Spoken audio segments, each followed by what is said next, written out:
Hey folks, welcome to the E-commerce Playbook Podcast. I'm your host, Richard Gaff, and Director of Digital Product Strategy here at Common Thread Collective.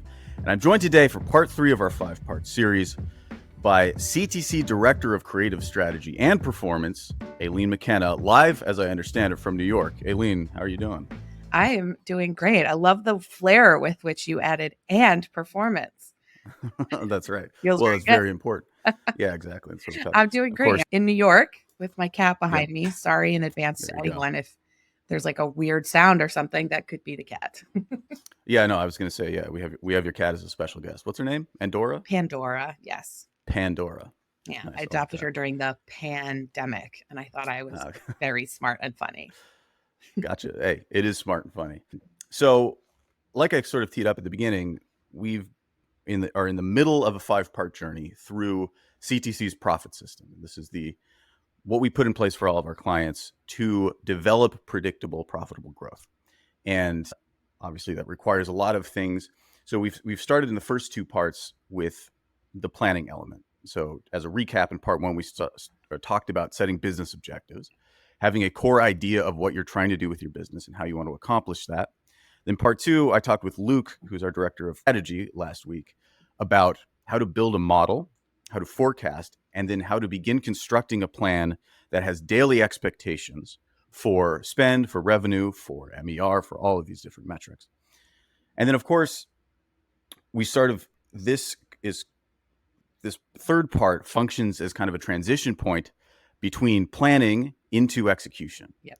So we're still talking about planning today, but it is a type of planning that is very directly connected to the actual work that you need to do to make this happen. So part 3, we're calling calendars and concepts. And the idea is, what we're going to talk today about is how you, Aileen, oversee building a creative system to accomplish the financial goals that we laid out in the first 2 parts of this series. So by way of sort of drawing a connection, I guess, as we spoke about with Luke, we've created this daily expectation around revenue. In order to accomplish that, you need to spend money on Facebook, and you have very specific ideas or very specific targets on a daily basis of what you need to spend on Facebook. But particularly if you are running cost campaigns, which we do, yes, that's our bid strategy, you have to have a specific volume of creative in order to hit those spend targets.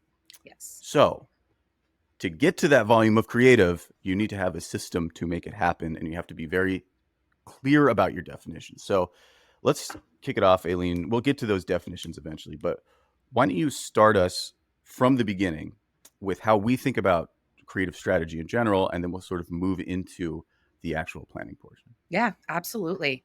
I think at the end of the day, the real point of creative is that it has to bring your growth strategy to life, and it has to be like that perfect pair for media. Mm-hmm. I think these things are so interconnected, the way they work together, like that.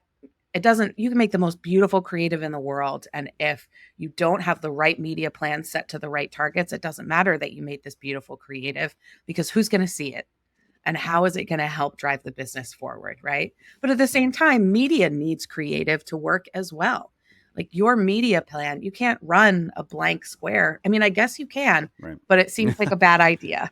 And so that connection between these 3 things is so essential to any one of them succeeding, that they really, like, the success of this is totally dependent on the success of all 3 pieces of that, like, right, really good growth planning, of that really good media planning, and of that really good creative planning. And then as you go into execution, you kind of move out of that planning where you're thinking about your growth targets, and you get into your creative development, your media launch, etc.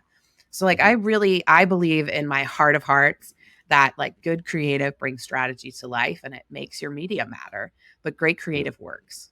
Like it doesn't just do those 2 things, but it also converts based on whatever your goals are for conversion in that place. So I think in some ways, I think about creative starting almost a step back and going really deep into the brand.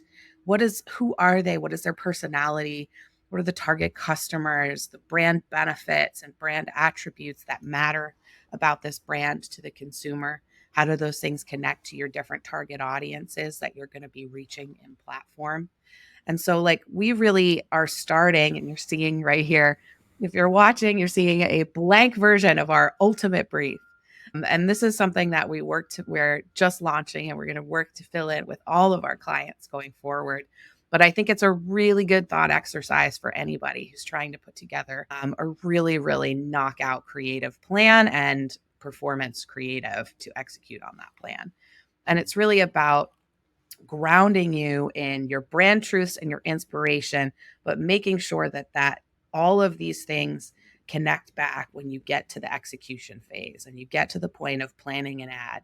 Are you expressing the right brand benefits that speak to the right part of your audience so that that ad has a chance of really connecting, as opposed to kind of just shooting in the dark and being like, well, I hope I hit the target. This is about building the target so that you know where to aim. So we kind of start here with digging into the brand, thinking about their personality, the benefits and attributes of the brand or their products, the audiences we're trying to talk to.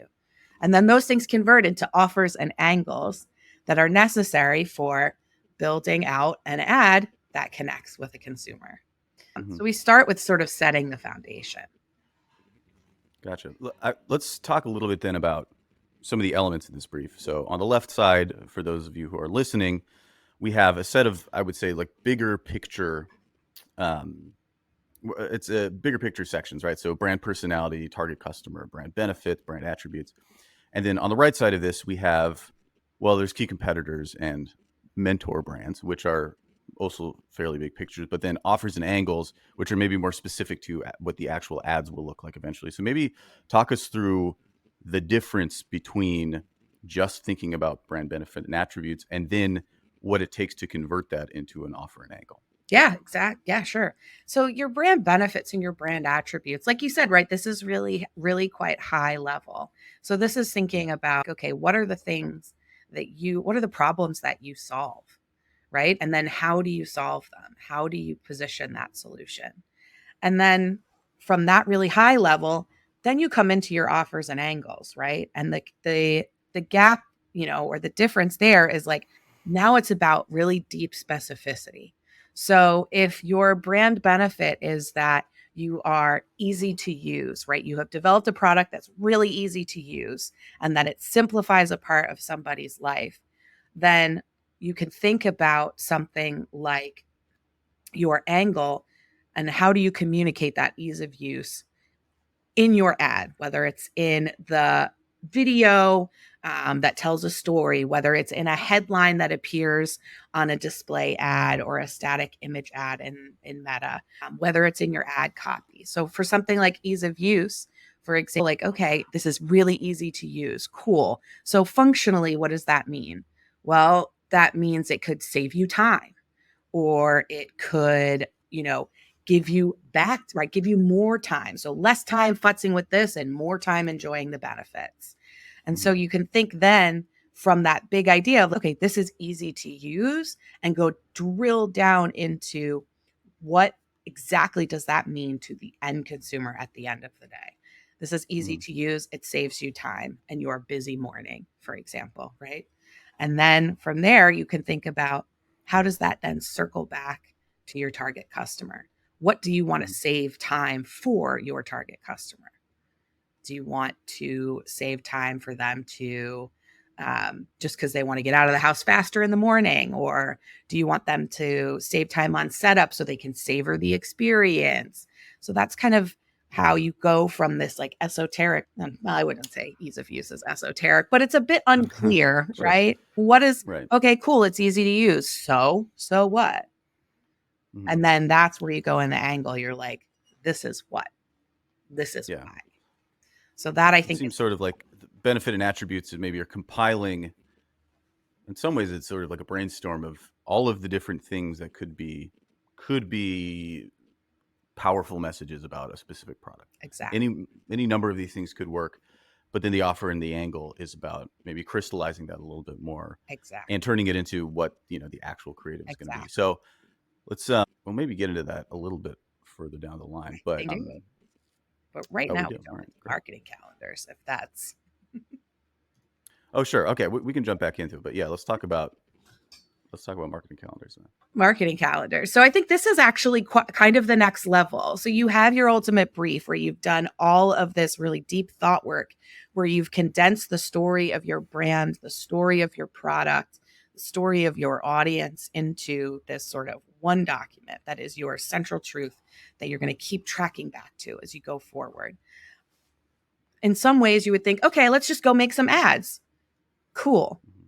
But what I think is important and that we shouldn't forget is if you look here, we have the 4 peaks, which is quite a big section here in the brief. And this is something that is pretty heavily influenced by the growth strategy that you have developed, right? The idea behind the 4 peaks section is to have a place that centers you around, okay, what are the big moments in my marketing calendar across every year that I have to make sure I am prepared for? These are my Mhm. biggest opportunities to make the kind of money that I need, not just to thrive, but to really grow and to exceed. And we think about that at CTC. I'm sure longtime listeners have heard 4 peaks a million times, Mhm. but we think about that as something that these peak moments, you kind of need 4 of them throughout the year. This is how you really help your business, particularly if you're a smaller company, you're just getting going, but this applies even to larger companies. You need to have solid cash flow throughout the year. You need to make sure that your marketing is not just like selling products here and there, but selling products in a way that really builds upon itself over the course of a year and over the course of time. Mhm. And those 4 peak moments are really important to map out. A lot of brands have some really easy, like peak 1 and peak 2 are very easy to think of, right? Like it's like Black Friday, Cyber Monday, giant peak. Got it. Mhm. And then maybe back to school, another giant peak. Got it. Okay, well, that's 2 moments in Q3 and Q4. What are you going to do in Q1 and Q2 to help build toward those moments for success? And so this is Mhm. where you ideate around those other moments that you want to hit, whether that's making a social media moment yours. If you're, a brand that has you sell coffee and there's National Coffee Day and you want to make that a big sale moment for your brand, Mhm. or it's something more endemic to your brand. We work with a brand called 47, and that brand has a big sale on April 7th, which is 4/7 on the calendar. Mhm. That's a big, big moment for them every year. And this is how they kind of create a peak at a moment that maybe otherwise wouldn't necessarily have one. Yeah. Jump to the marketing calendar. Oh Yeah. yeah. Okay. So this So connects I think, here. Yeah, well, go ahead. no, I was going to say that there's a couple of, and maybe this is what you're about to jump into, but like a couple of interesting points to pull out of this. One, I think a lot of creative philosophy, especially during, let's say, my time as a creative strategist, a lot of the creative philosophy that you read revolves around the idea of evergreen creative. Mm. Like, what are the things that will just like always work Yeah. for everybody, that will speak to your target audience at all times throughout the year? When actually, like, if we think about brand benefits and brand, what was the attributes, right? Like, if you think about the benefits and attributes of a product that you're selling, oftentimes, and we've made this point before a few times, but like the number one benefit is the timing. The number one thing that's attractive about the product is that it happens to be like the example we always use is, if you're selling shorts, you can talk, you can talk your mouth off about whatever they wick away moisture, or they're, the perfect length, or they're super comfortable. But really the advantage of shorts is that it's hot outside and that you need shorts. Correct. And that's kind of like part of what the marketing calendar helps anticipate, is those taking catching hold of the sort of like waves of demand that kind of ebb and flow throughout the year. And so part of what's so genius about this marketing calendar is it allows you to get ahead of all of those things across all of the different categories, right? So this would be product launches, but then, like you were just discussing, sales, like 4/7 day, whatever, like any thing that is timing specific gets anticipated. And if you really think about it, all creative is sort of timing specific, which Yeah. is why the calendar is so important. Yeah, we talk a lot about, and this is like an industry phrase, right? The right ad at the right time and on the right platform, right? And that's exactly what this is designed to help you get to. Is that you need to get the right ad, the right creative, the right offer, but you need to get it in front of the right person in the right place at the right time. And so shorts are a great example, right? There's something that have real seasonality. There are, you know, we all knew that one dude, even here in the Northeast, where that one dude, it was like, it is 20 degrees outside and he's coming to Oh school yeah, in shorts. the Like shorts guy. that, yeah, Yeah, shorts guy they're everywhere. but there's not that many shorts guys. We all Right. knew the one guy. So Mhm. yeah, you have to think about seasonality. You have to think about, things. But like, for example, with shorts, like, are a lot of people like in the Northeast, there's a spring break and there's a February break. And in February, that week, it's freezing cold here. The weather's been miserable. Everybody's tired of it. A lot of people try to escape to somewhere warm on that break, Mhm. right? Is that a good time to anticipate the demand that you could create by getting in front of people and saying, hey, prepping for February break, prepping for your winter getaway, we've got the shorts you need, right? So you think about your calendar moments in relationship to cultural moments and relationship to product drops, like you said, what's coming out on your calendar, in relationship to weather, to seasonality, Yeah. all those kinds of things. And planning them out, you kind of have your big macro view of the year. And then you kind of drill down in month by month. And what we use is literally, this is one of our marketing calendars that we've put together. And you can see here for every single day of the month, you have a line, and days that something important launches, you have a note, you have a line item. It says the holiday gift guide is going to launch here, or, we have a drop that's going to launch at this different location, right? And we use that as that we put those moments into the calendar, and we use that as the baseline for understanding, like, okay, this month, what do we need to plan creative for that is moment specific, that is very timing specific? And then where you see sort of the rest of the space is, okay, well, that's where we're going to have these things still, sales still running, or our evergreen is always going to be on, right? Your evergreen is like this baseline underneath, but planning for these moments where you can capture attention based Yeah. on seasonality, based on product launches, based on these big happenings, tent poles, sometimes you would call them, right? Gives you the ability to then look at all of your planning, right? And say, okay, if this is a tent pole moment that we know is happening on the marketing calendar, what goes along with this? And what creative do we need to go along with this? So we know right here we have this fuels in the CTC world, in the growth map, the marketing calendar tab fuels the Facebook tracker, where the team they'll have a pulled literally into the Facebook tracker and then back into this sheet, right? You can see the different ads that are launching on these different days to pair with these moments. So these things are like intimately connected, because we have to be able to say, okay, at this important moment, what are we meeting that moment with on Facebook? What are you meeting that moment with in email? What are you meeting that moment with across your sort of digital ecosystem? And the planning starts from that moment and goes then into like your literal actionable in the weeds creative development, I think. Yeah, that's cool. No, I think it's important to call out for those who are watching, and I guess I'll explain for those who are listening. On the right side on the left side of this screen, there's a marketing calendar, right, where you see the dates laid out of the particular month that we're in, and then the specific maybe pains that are happening or events within the calendar are listed in that on the left side, right? And then on the right side, there's another column called Facebook Concepts Starting. And the Facebook tracker part of our growth map then feeds into this column. And so there's a clear understanding of exactly which Facebook campaigns are being spent against in relationship to the particular marketing calendar moment, which gets us closer to our discussion then of how like the media buying and the spend strategy begin to connect with actual creative development. Correct. I think that's where we come back to the concept. We're going from like the plan.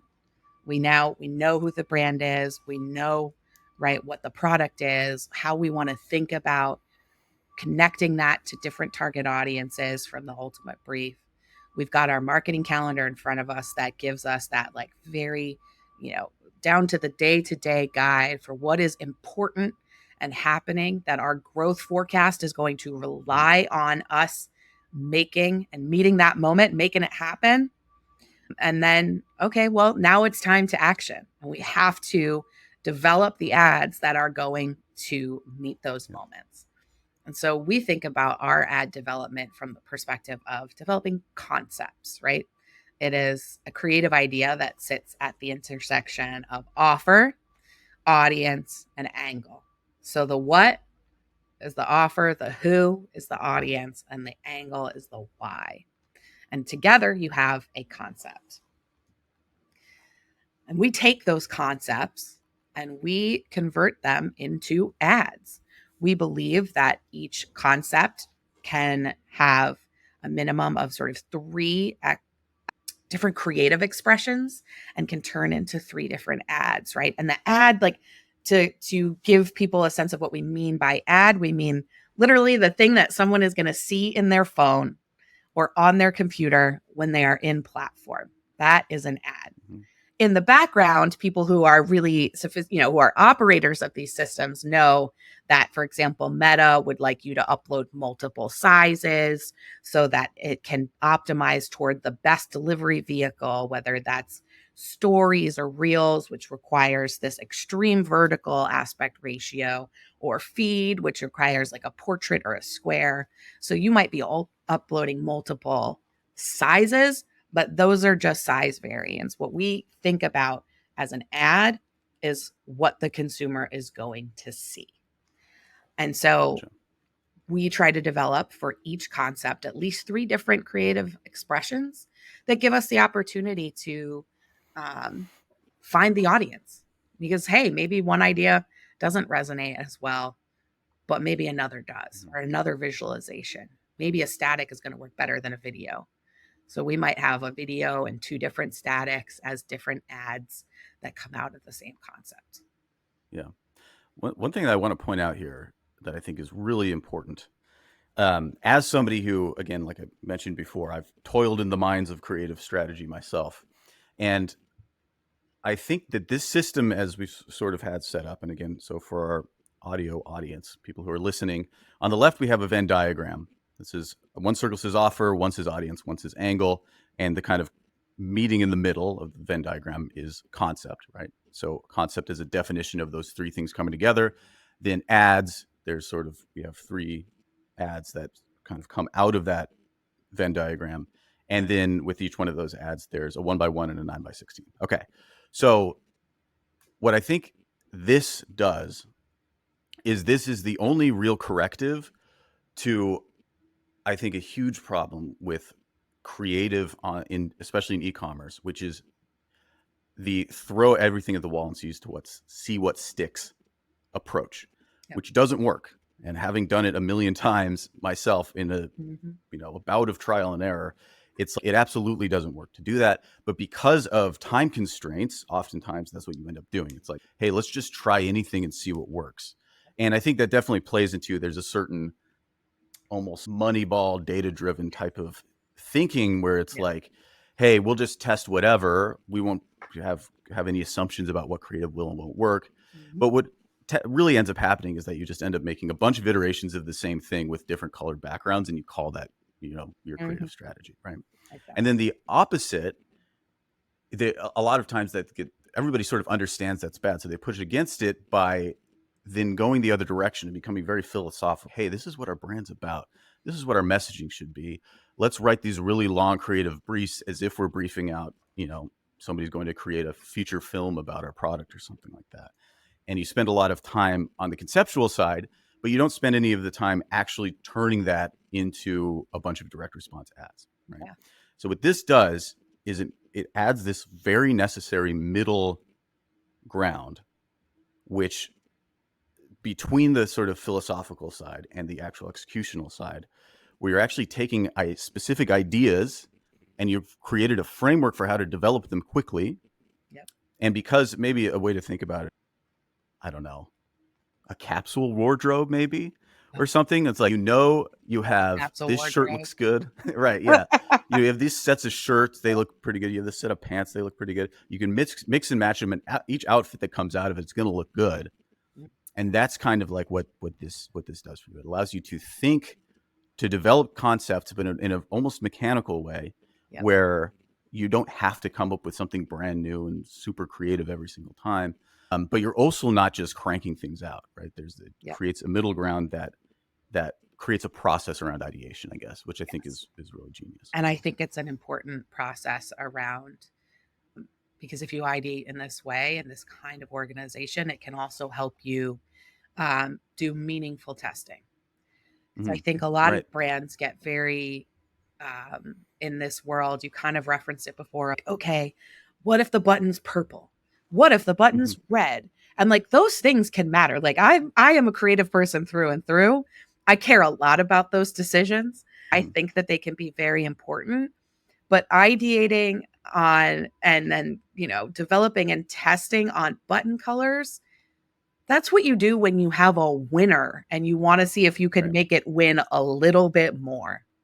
Yeah. That's not what you do when you're looking at your account and going, we have all of this spend planned because we have these big moments coming up and we have got to figure out how to succeed now and then take something away from it that's going to help us succeed again later. That's Right. where you kind of need a really sort of structured thought approach to the development that you can use to learn. Right. And I think this is, I really like your description of this as that middle ground between, hey, we have to have something in place that helps us develop a lot, because especially in D2C, not everything is going to work. Not everything's going to beat the control. And so you have to be able to keep trying and trying. And that requires volume, particularly if you have specific spend goals and you're running ads in a cost controlled manner to sort of protect the business, right? Right. But at the same time, like the big ideas are really great, but you have to learn how to translate them quickly.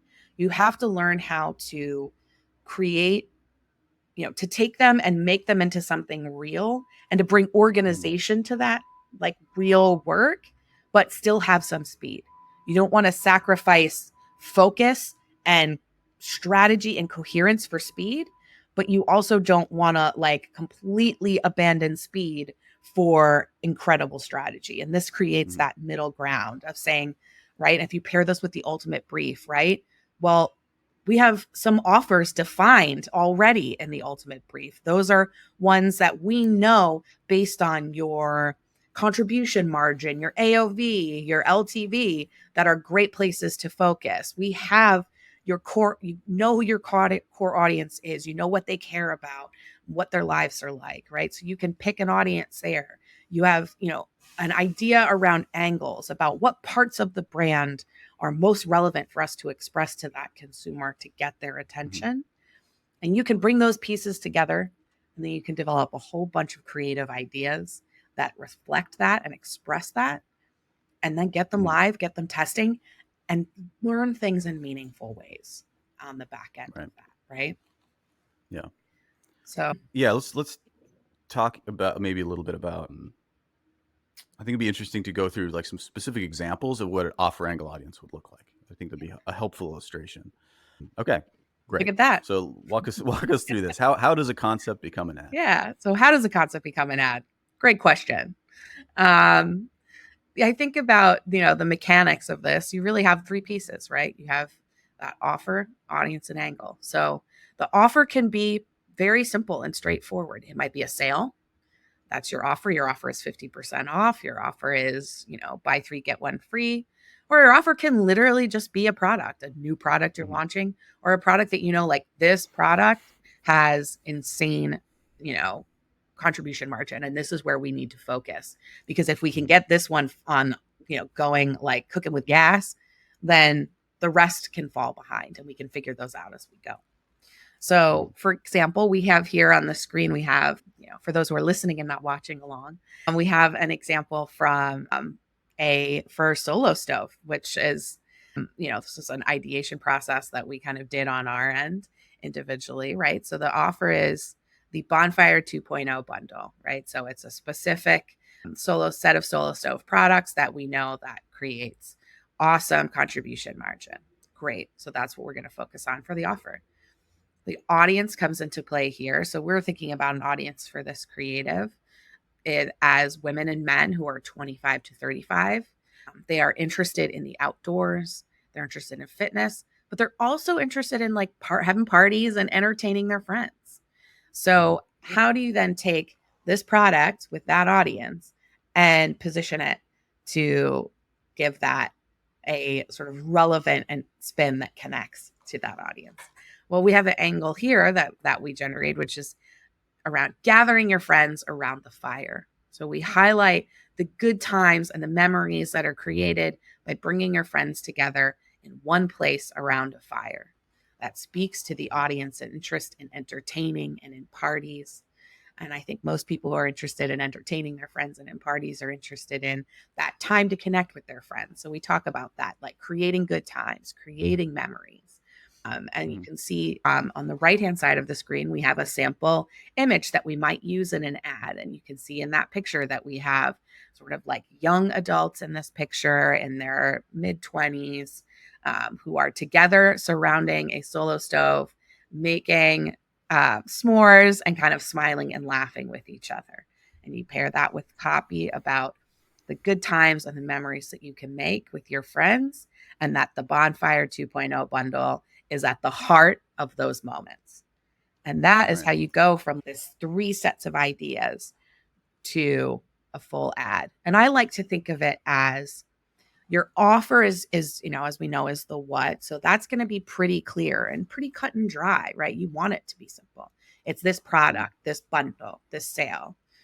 The audience is also pretty clear. You want to make sure that you're focusing on audiences that are core to your brand, that are places where you know you can win. So you're going to know, okay, well, we know this is the audience that's driving the most volume on our Facebook ads as it is. So let's start there. And so you're going to pick your audience in a sort of data-backed, informed way. It might also come from the, product development. We develop this product for this specific audience, etc.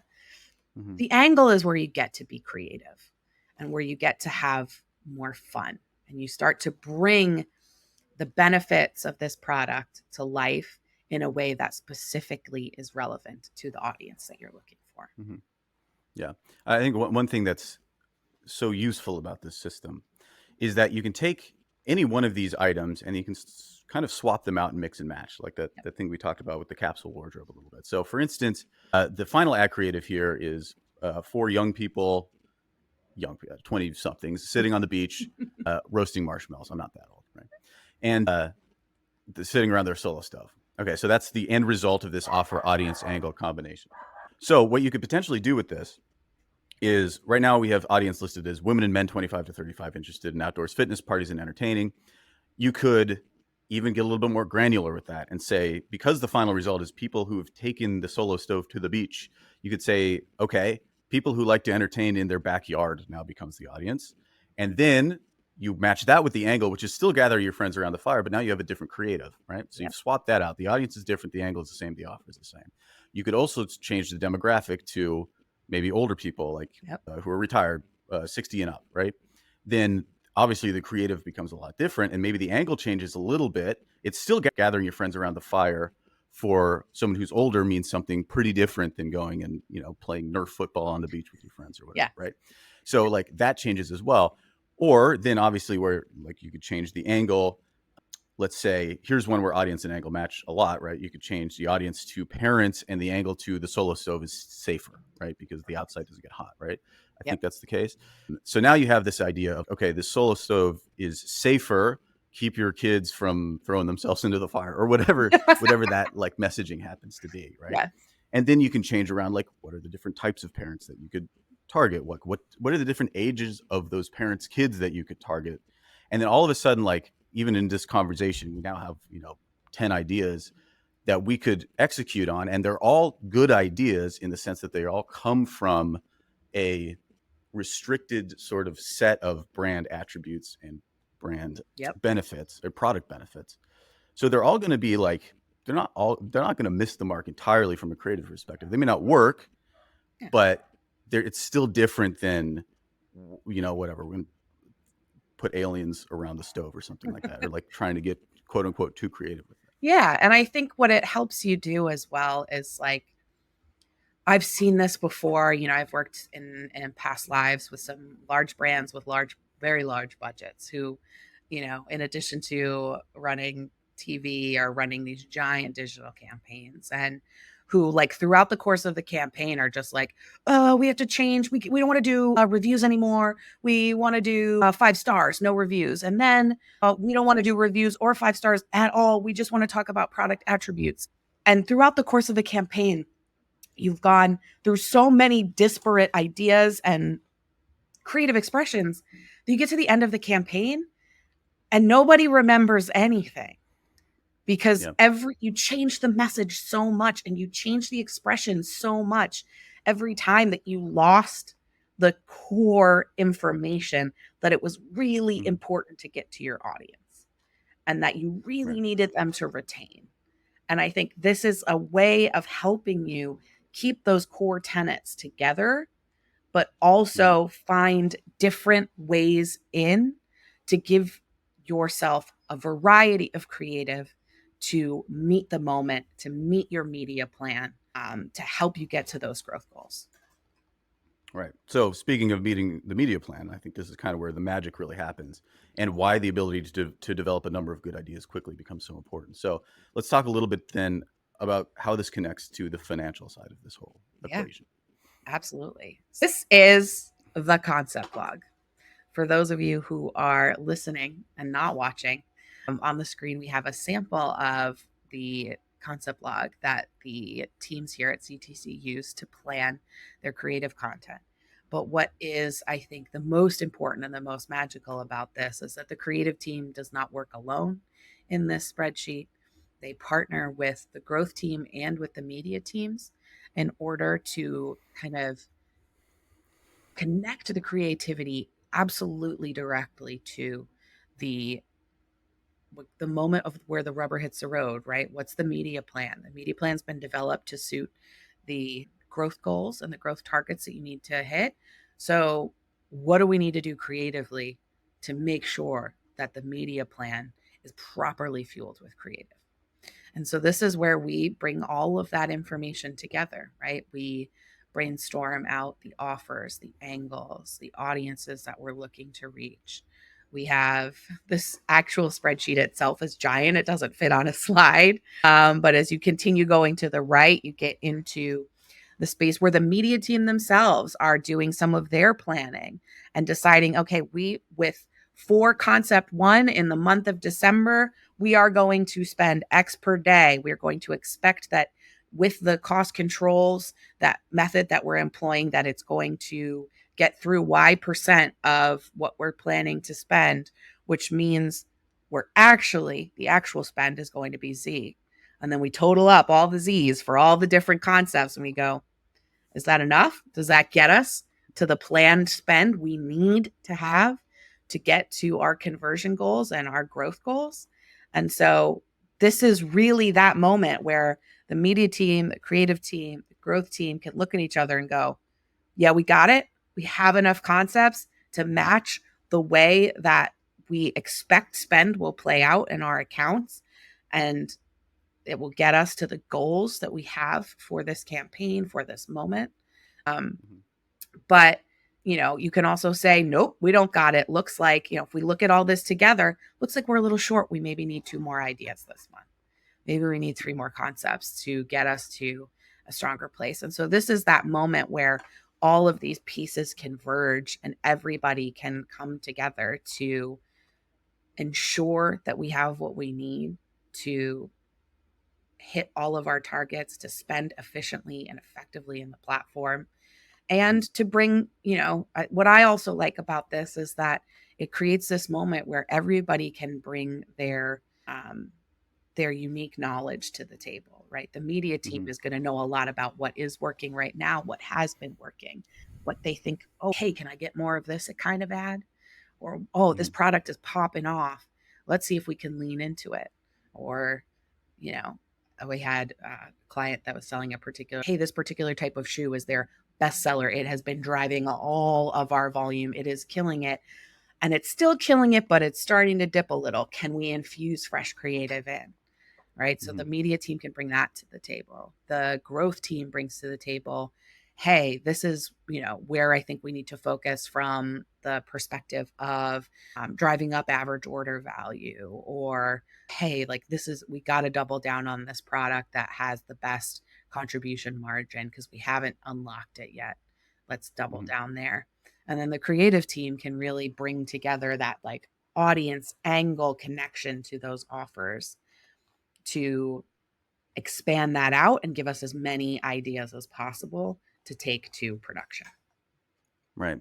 Yeah, I think that the beauty of it is it makes it very clear, like you're saying, like how much creative needs to be produced. So let's say, for instance, the media buyers come to you and say, next month we need to spend, I don't know, say $20,000 for just sake of argument.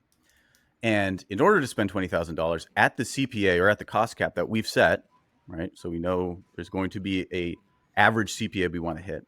In order to hit that and to get through $20,000 of spend, we're going to need 90 ads. And we know because we've set up this system where offer angle concept or offer angle audience equals concept. And a concept is 3 ads. We know, okay, so 3 ads go to a concept. If they need 90 ads, therefore we need 30 concepts. I think that math's right. Yep. And so that's 30 of what we just talked about previously with the solo stove and the people on the beach or whatever. Okay, we need to swap through. Okay, let's do one with grandchildren, one with parents, one with grandparents, one with young people at the beach, whatever. And you start ideating and you understand that you need to hit 30 of these ideas in order to produce the volume that's needed. And so there's a very clear marching orders, I guess, for the creative team about what exactly is required of them. Yep. And then a very clear method for actually producing a number of ideas that are needed to hit that goal. Yep, exactly. It brings order to a process that I think can be chaotic. And I think there's this idea when folks look at creative a lot that they're like, oh, I don't know what they do over there. It's chaotic. It's Right. wild. It's all over the place. And sometimes it is. Yeah. I mean, I won't deny that, but I think in other ways, the best creative that you're going to be creating is like solving a puzzle. It's like bringing different pieces together and finding the creative expression within that is going to get everything to fit. Right. And that's one of the things I really love about how we do things at CTC and all of the data and information that we have access to, our ability to really understand your financial goals and your like business like basics really helps us guide our work, because you can do anything in creative to some extent, right? But just doing anything isn't necessarily helpful. So having all of this information about what your real goals are, what performance actually is every day, all of those pieces can come together and they can really guide creative. And I know some creatives sometimes find that boxing you in a little bit, but to me, I just think it's the most fascinating puzzle. And I think when you have all of those pieces, you have a shot at making really good creative that really works in a way that it is just so much harder to get to if you are in 100% complete blue sky world with absolutely not a constraint in sight. Yeah, totally. I think talking from a creative's perspective, like I've said this before on the pod, but the best creative work is done within restriction. Restrictions create the best, or restriction breeds creativity, I think would be sort of the way that it's usually phrased. But I think it's also important that the restriction or the boundary be the right boundary. Yep. And I think oftentimes the boundary can become time. We're just strapped for time, so you have to like kind of crap something out. But when the restrictions that are put around the creative process are, again, like I'm saying, like the right ones, like the things that are actually true of the brand, the things that are important for the marketing calendar, whatever, then all of a sudden the creativity that your creative people can output begins to make a lot more sense and their work starts to become better. Yeah, I think you're like creatives tend to dislike restriction. which is just part of what it means to be a creative, and also thrive under it. And then I think that's like the weirdest paradox about the creative mentality, but Yep. or the creative personality, but that's just the case. And so getting to this point has been all about trying to figure out what the right boundaries were to put around creative. And I think that this is kind of the culmination of that in a lot of ways. So just to kind of like trace a line then, because I think you did this pretty well just now, but to summarize, in part one, we talked about setting a business objective, right? So you make a decision about, I need my company to produce X margin over a certain amount of time. It's generally how we think about it, right? Then you take that business objective, and then, like my conversation last week with Luke, you think about, okay, so I need this amount of profitability over this amount of time. In order to hit those goals, this is what I need to be spending on a monthly and daily basis. Now you understand what you need to be spending on a daily basis in order to accomplish that business objective. Then, because we have a clear sense of how our creative ideation works, or what each unit of creative is, you can say very clearly, we need to spend this much, therefore we need to produce this much creative. And so there's this direct line from beginning to end, from like your designer hitting send on the Photoshop file or whatever, all the way back to you sitting in the boardroom deciding, I think we need to, I want to be X profitable over X amount of time. And those things are intimately connected with each other because there's a direct points of connection between each part. Yep. So, yeah, I guess in conclusion, it's pretty great. But I don't know. Conclusion, it's awesome. Yeah. Anything else you want to hit on with this? No, I think this is probably one of the more like coherent systems that I've had the opportunity to be a part of, and is so, often creatives work in this world where like you don't know what happened to your art. You don't know if it did anything or if it succeeded. Yeah. And I think like that through line, the awesome thing about that through line is that through line then keeps going. And you get to then find out, is it performing? And not just is it performing, but are we driving the right outcomes for the whole business? And then you get to keep, it's like a through line that becomes like a giant circle that kind of connects everything. And I think it's just so exciting to work this way. I'm stoked on it. No, totally. Cool. Yeah. So speaking of the line continuing, next week we'll be talking about building a channel specific media plan. So this is developing a little bit more the concepts we talked about both today and last week, which is to say, thinking about, okay, what's the day in the life of the media buyer look like in terms of breaking out how spend's supposed to go in Google, on Facebook, whatever. And then part 5. So in a couple of weeks, we'll sort of walk through a day in the life of everybody at CTC and the actual execution of the plan and how everything comes together to actually produce that predictable, profitable growth. But in the meantime, Aileen, thank you so much for joining us. Always appreciate it when you do. Happy to. And thanks for walking this through us. And thanks for coming up with this stuff. I mean, it's great. We appreciate it. I'm so happy to be here. I'm happy to be a part of the team. And I can't wait to see how Black Friday and Cyber Monday turn out. Yeah, right. Cool. All right, folks. Thanks so much for listening. And we'll see you again next week to talk about building a channel-specific media plan.